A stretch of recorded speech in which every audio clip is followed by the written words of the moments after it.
Hello friends, ഞാൻ ഇന്ന് വന്നിരിക്കുന്നത് വേറൊരു വ്ളോഗായിട്ടാണ്. അപ്പോൾ കഴിഞ്ഞ ദിവസം ചെയ്ത ഫോട്ടോഷൂട്ടിൻ്റെ അവൾക്കൊരു ക്യാഷ് പ്രൈസ് ഉണ്ടായിരുന്നു. അപ്പോൾ അതെടുക്കാൻ വേണ്ടി ഞങ്ങൾ വന്നതായിരുന്നു. പിന്നെ അതെല്ലാം കഴിഞ്ഞിട്ട് ഞങ്ങൾ ബീച്ചിലൊക്കെ പോയപ്പോൾ ഞങ്ങൾ കണ്ടത് ചെറിയ കുട്ടികളൊക്കെ ക്രാബിന് പിടിക്കുമായിരുന്നു. ഞങ്ങൾക്ക് കാണിക്കാനേ ക്രാബിന് പിടിച്ചിട്ട് കാണിക്കോ? ഹായ് പറ. അപ്പോൾ ഹലോ ഗായ്സ്, നമ്മൾ ഇന്ന് വന്നേക്കുന്നത് ഫിഷറീസ് ജെട്ടിയിൽ കുറച്ച് ഫോട്ടോസ് എടുക്കാൻ വേണ്ടി. എൻ്റെ അല്ല, പക്ഷെ എൻ്റെ ഫ്രണ്ടിൻ്റെതേ. ഹേയ്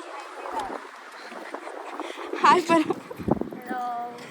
ഇനി നമ്മുടെ വ്ളോഗ് ഒന്ന് മലയാളത്തിൽ ചെയ്ത് നോക്കാം. ഓക്കെ, എന്തെങ്കിലും പറ, ഒരു 2 വാക്ക്.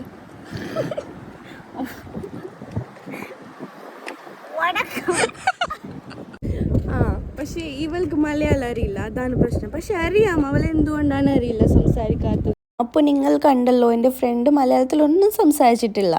അപ്പോൾ അങ്ങനെ തന്നെ ഞങ്ങൾ ഈ കുട്ടികളൊക്കെ വെള്ളത്തിൽ കളിക്കുന്നതൊക്കെ കണ്ടിട്ട് അവിടെ കുറച്ച് നേരം നിന്നിട്ട് പിന്നെ ഞങ്ങൾ വീണ്ടും തുണ്ടിയിലോട്ട് പോയി. അവിടെ പോയി കുറച്ച് നേരം ഇരുന്നിട്ട് കുറേ കാര്യങ്ങളൊക്കെ സംസാരിച്ച് ജസ്റ്റ് അവിടെ ചിൽ ചെയ്തിട്ട് ഞങ്ങൾ വീണ്ടും അങ്ങോട്ട് വീട്ടിലോട്ട് പോകാൻ വേണ്ടിയായിരുന്നു. അപ്പോഴാണ് ഞങ്ങൾ ഞങ്ങളുടെ വേറൊരു ഫ്രണ്ടിനെ കണ്ടത്. പിന്നെ ഞങ്ങൾ സംസാരിച്ച് ഞങ്ങൾ വിചാരിച്ചു നമുക്ക് പോയി ബോട്ടിംഗ് ഒക്കെ ചെയ്യാമെന്ന്. അപ്പോൾ അവരും പറഞ്ഞു അവർക്കും പോകണം. അപ്പോൾ അങ്ങനെ പറഞ്ഞിട്ട് ഞങ്ങൾ ബോട്ടിംഗ് ഒക്കെ ചെയ്യാൻ പോയി അവിടെ. അപ്പോൾ ഞങ്ങൾ എടുത്തത് 4 പേർക്ക് ഇരിക്കാൻ പറ്റിയ ഒരു 400 റുപ്പീസിൻ്റെ ഒരു ബോട്ട് ഉണ്ടായിരുന്നു. അതാണ് ഞങ്ങൾ എടുത്തത്. അപ്പോൾ നിങ്ങൾക്കും വന്നിട്ട് ഇവിടെ എടുക്കണമെങ്കിൽ ഒരു 400-നും ഉണ്ട്, ഒരെണ്ണം 200-നും ഉണ്ട്.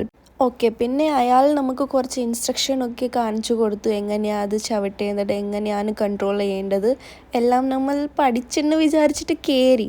പക്ഷെ ആദ്യം നമുക്കൊന്നും മനസ്സിലാവുന്നില്ലായിരുന്നു, എങ്ങോട്ടേക്കാണ് റൈറ്റ് പോവേണ്ടത്, എങ്ങോട്ടേക്കാണ് ലെഫ്റ്റ് പോവേണ്ടത്. പക്ഷെ എങ്ങനെയോ ഞങ്ങൾ അഡ്ജസ്റ്റ് ചെയ്ത്. ഇപ്പോഴും നമുക്ക് മനസ്സിലാവുന്നില്ലായിരുന്നു അതെങ്ങോട്ടാണ് കറക്റ്റാക്കി വെക്കേണ്ടത്. പക്ഷെ ഞങ്ങൾ അഡ്ജസ്റ്റ് ചെയ്തുകൊണ്ട് പോയി. അപ്പോൾ നമുക്കെല്ലാം മനസ്സിലായി എന്താ ചെയ്യേണ്ടത്. പിന്നെ ഞങ്ങൾ കുറേ ഫൺ ചെയ്തു, ജസ്റ്റ് കുറേ പാട്ടൊക്കെ പാടി അങ്ങനെ ജസ്റ്റ് അങ്ങോട്ട് അങ്ങനെ തന്നെ കറങ്ങുമായിരുന്നു ആ ബോട്ടിൽ. പക്ഷേ നമ്മുടെ 2 കുട്ടികളൊക്കെ ഉണ്ടല്ലോ ബാക്കിലുള്ള, അവർക്ക് ഭയങ്കര പേടിയായിരിക്കുമായിരുന്നു, അറിയില്ല എന്തുകൊണ്ടാണ്. പിന്നെ അത് കണ്ടാണ് നമ്മുടെ ലൈറ്റ് ഹൗസ്. അവിടെ നിന്ന് ലൈറ്റ് ഹൗസിൻ്റെ വ്യൂ നല്ലോണം കാണുന്നുണ്ടായിരുന്നു. അപ്പോൾ ഇതുപോലെ നമ്മുടെ ഈവനിങ് ഇവിടെ വരെ കഴിഞ്ഞു. നിങ്ങൾക്ക് ഈ വീഡിയോ ഇഷ്ടപ്പെട്ടെങ്കിൽ please do like, share and subscribe.